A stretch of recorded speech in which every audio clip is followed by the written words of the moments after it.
আসসালামু আলাইকুম। আশা করি সবাই ভালো আছেন। আজকে একটা বিষয়,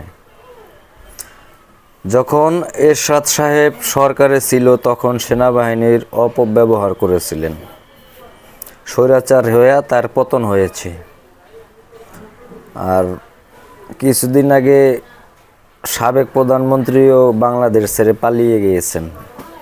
যাই হোক, ওগুলো বিষয় না বলি, তবে বাংলাদেশ সেনাবাহিনীর সম্মান ক্ষুণ্ণ করা হইতেছে, এটাই হলো বড় কথা।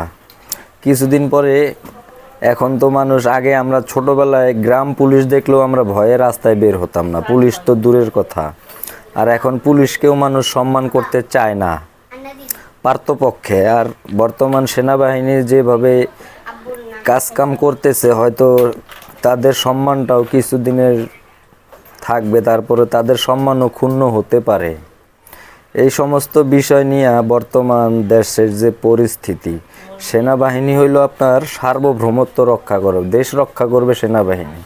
আর সেই সেনাবাহিনীকে এখন রাস্তায় নামানো হয়েছে। হ্যাঁ, এইগুলো নিয়ে আসলে কার কতটুক মাথা ব্যথা এগুলো তো আমি জানি না। আমার এতটুকুই খারাপ লাগলো, এই আর কি। ভালো থাকবেন।